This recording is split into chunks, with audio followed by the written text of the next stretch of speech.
People told me I could make easy money. No.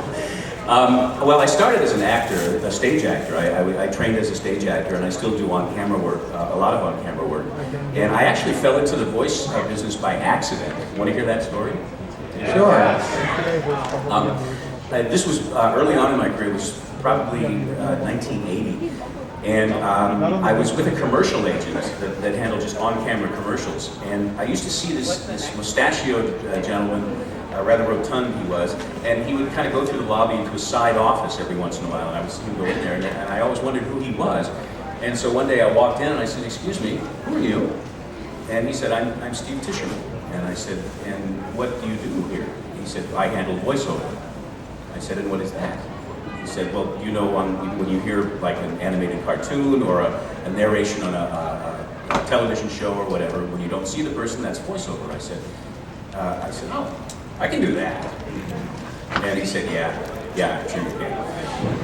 And I said, "No, really, I'd be good." And for some weird reason, he said, "All right, I'll give you a chance."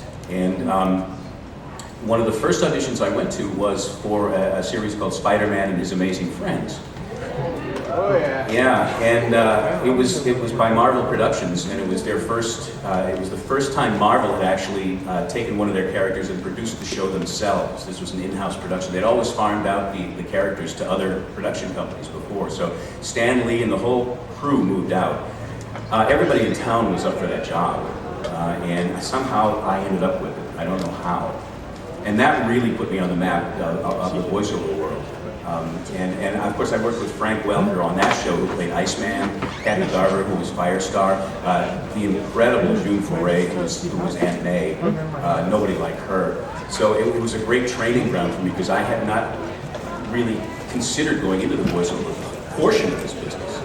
And I had no idea exactly what it was, but if I were to give you advice as far as getting into the voiceover business, training is a very important part of it.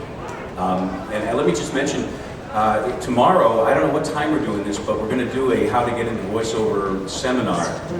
If any of you are interested, I brought some scripts up with me, and we're going to do some readings, so I'll be able to torture you guys a little bit.